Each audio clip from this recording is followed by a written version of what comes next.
Salam alaikum, jami'an wa rahmatullah salam. Bonjour à tous. Je vais essayer de reprendre les vidéos de cette chaîne parce qu'il y a pas mal de nouveaux, même des choses étonnantes. Vous allez voir, Inch'Allah. Je fais d'abord les présentations. Je suis ingénieur, sorti d'une école qui était encadrée par des soviétiques, ce qui fait que j'ai gardé ce lien affectif avec les Russes et les soviétiques en général. Deuxièmement, je suis à la fois hyperactif et Asperger. J'ai découvert cela tardivement et c'est une autre cause très profonde de la reprise des vidéos. Les disciplines que j'ai étudiées, c'est les mathématiques, la physique, la chimie, la géologie, la cosmographie et l'astrophysique. Les langues avec lesquelles je m'exprime, elles sont en nombre de 4. Il y a l'arabe dialectal, le français, l'anglais, le kabyle, qui est une langue locale, et l'arabe classique. Cinquièmement, je tolère tout genre de critiques, y compris les plus acerbes. Sixièmement, j'aimerais garder un certain anonymat parce que j'ai tout simplement la crainte que des inconnus puissent m'aborder par surprise dans la rue. Je me présente encore. Je suis coraniste de deuxième génération, deuxième groupe, parce qu'il y a 3 groupes de coranistes et nous allons soulever cette question, aborder ce thème et éclaircir toutes les différences qu'il y a entre le premier, le deuxième groupe et le troisième. Mon objectif ultime serait la réforme. Bien sûr, c'est un objectif lointain, c'est un idéal, c'est la réforme de la société musulmane traditionnelle. Troisièmement, j'utilise la version Hafs du Coran et toutes les traductions qui va avec ses 6234 versets numérotés et un total de 6346 versets. Cette version fait l'objet de nombreuses traductions, en anglais, en français et en d'autres langues. Je préfère lire le Coran simultanément en 3 langues, en arabe, en anglais et en français. Et il y a des applications, par exemple submission.org, qui donnent cette possibilité. La source principale de mes vidéos sera mon blog, où il y a presque 1 millier d'articles, où je pourrais choisir selon les discussions et les thèmes qu'on aborde. Certains de mes résultats n'engagent que ma propre personne, et chacun est libre de donner un avis. Je ne laisserai aucune question sans réponse, Inch'Allah, dans la mesure du possible.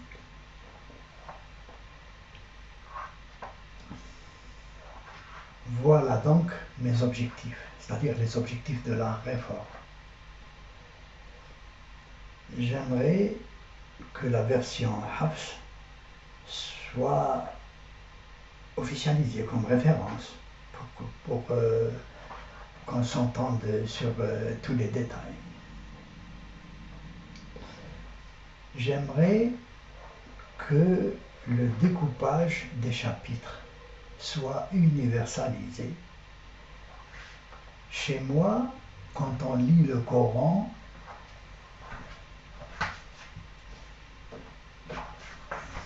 chaque chapitre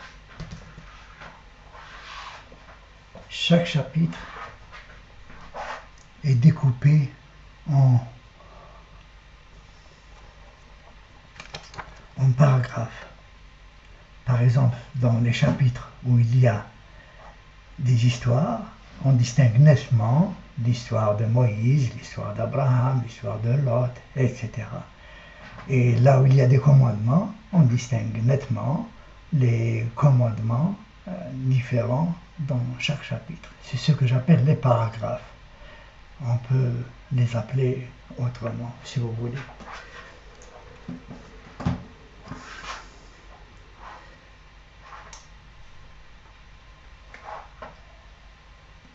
Il y a un autre thème que j'aborde souvent, comment éviter de se baser sur la source des hadiths des prophétiques. Il y a des manières très simples d'expliquer tout ça, et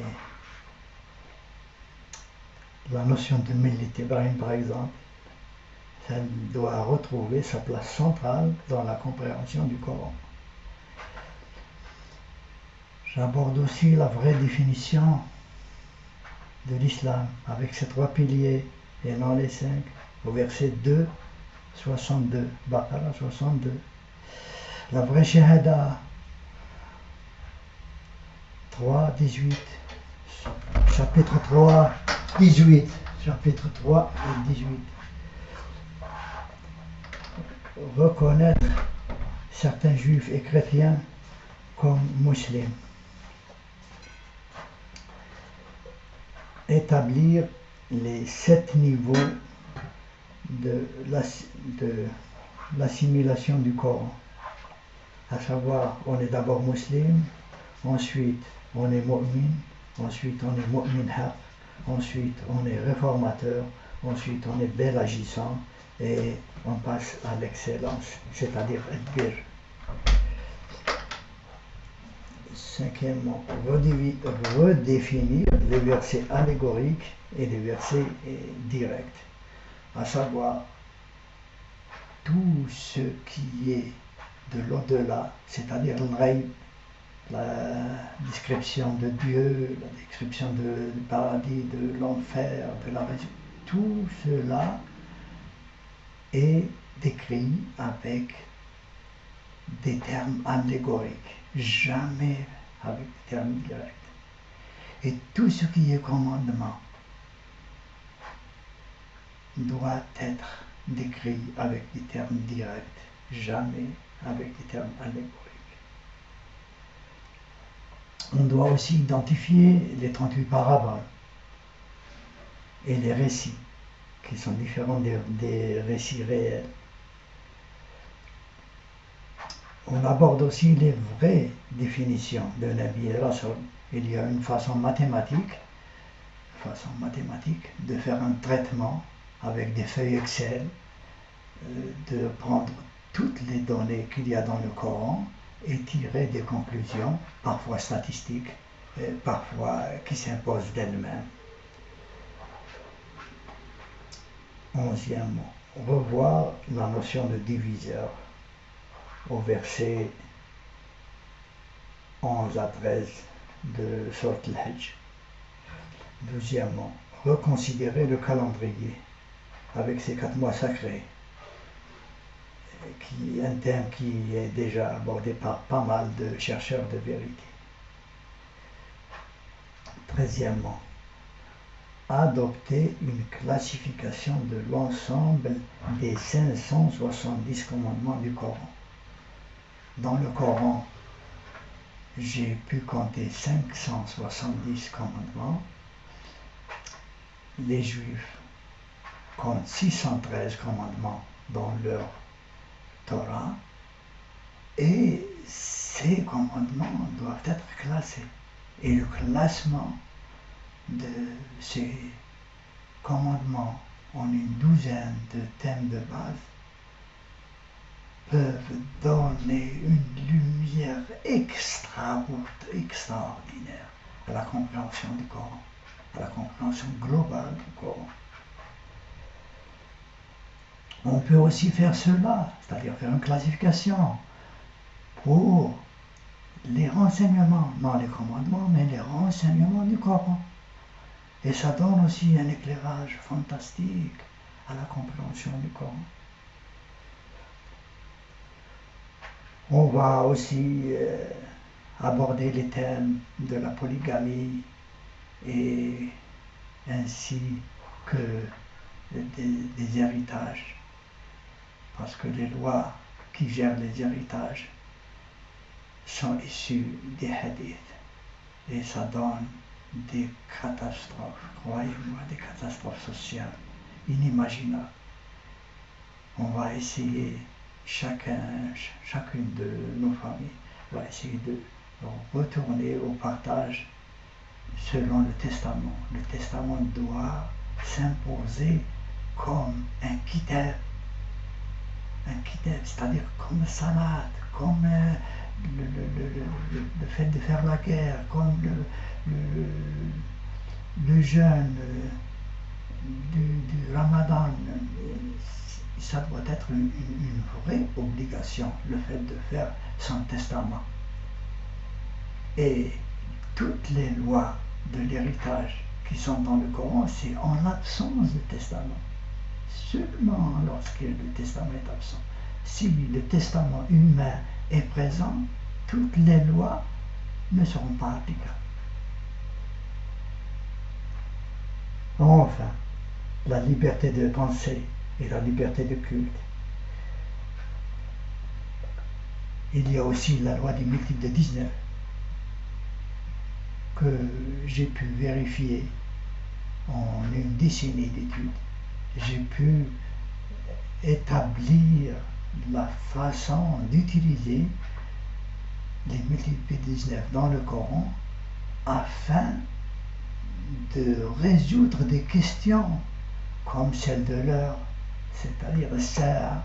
Souvent on dit ça, on ne sait pas s'il s'agit de la fin du monde ou s'il s'agit de la résurrection, mais avec ces lois de 2019, Inch'Allah, on va les aborder ensemble et vous allez voir qu'il y a du nouveau et c'est vraiment du nouveau qui m'a bouleversé. Et j'espère que nous allons partager tout ça ensemble. Je vous dis salam alaikum, que la paix soit sur vous. Inch'Allah, la prochaine vidéo, je vais essayer de diffuser une vidéo tous les 2 jours, c'est-à-dire une quinzaine de vidéos par mois qui font à peu près une dizaine de minutes.